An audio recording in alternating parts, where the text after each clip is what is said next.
Happy New Year! Today we'll go to the cinema. Let's go! Napansin ko lang guys, nasa biyahe namin ang babait ng mga driver sa kalsada ngayon. Mukhang buhay na buhay yung New Year's resolution. Mabuhay kayo lahat. Salamat. So ayun nga guys, since wala kaming gagawin ng January 1, naisipan namin manood na lang ng sine. At ang papanoorin namin ay Green Bones dito sa estansya sa Capitol Commons, Pasig. Samahan nyo kami, tara. Kaya namin naisipan panoorin ng Green Bones dahil marami nakapagsasabi na maganda daw ito at gusto namin suportahan si Ednis Trillo.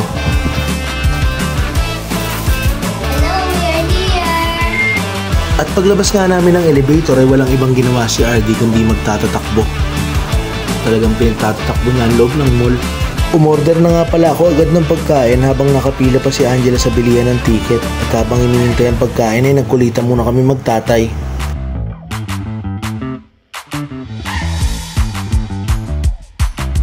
At after 15 minutes and 39 seconds, dumating na rin ang aming order.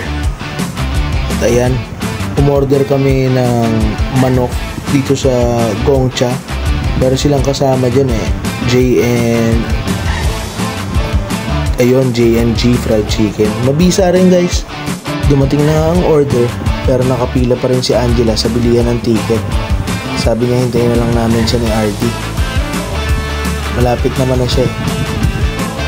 At ayun na guys, si Angela na nga. Sabi ko piliin niya sana sa tuktok para makahipak ako kahit papaano. Pero sabi niya yun sa tuktok din niya makita kung ano yung mga dapat niya makita sa sine. At eto nga si Colette. Ayan o, pang uli. Saan ka lumadaan.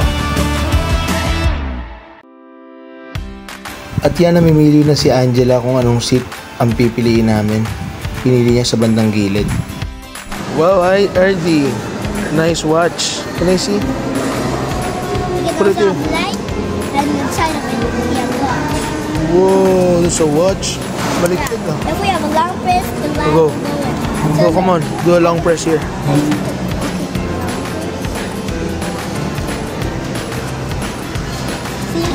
Again. I wanna see. Whoa. Angas. Whoa, dinosaurs. What will you see?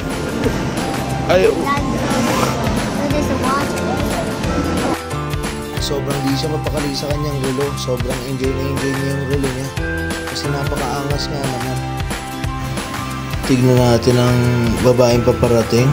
Grabe yung ganda. Muntik na ako mapakanta ng ikaw ay tila sining sa museong kinaluluma. So ayan, pagdating ni Angela kakain na kami agad. Kasi nga 4:50 yung screening.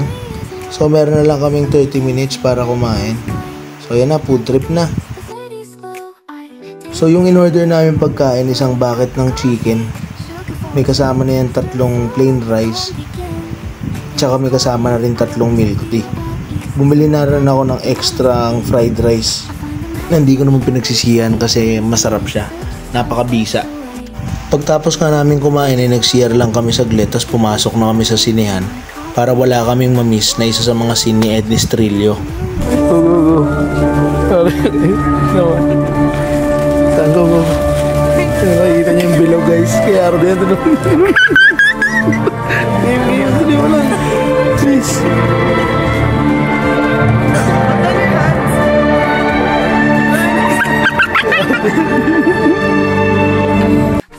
Go na, go. Go.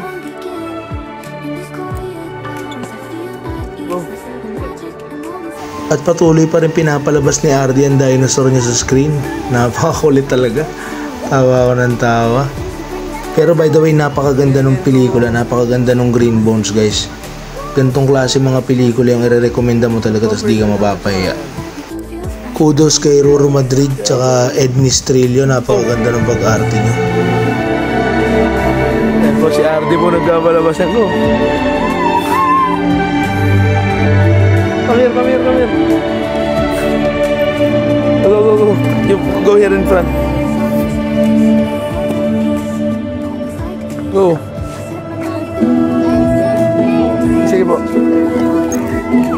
Go again. Dinosaur. Tara na. Oh, tara, picture muna. Go, run.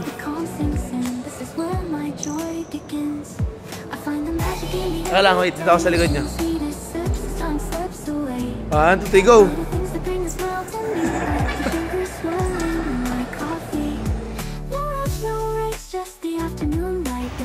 At habang papunta nga kami sa parking, ay may nangyaring hindi inaasahan.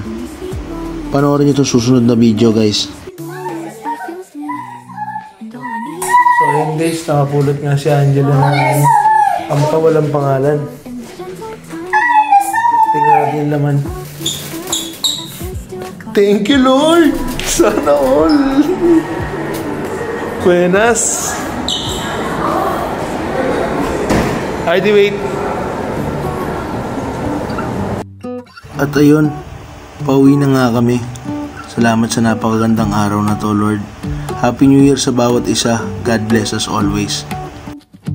Mag-subscribe naman kayo!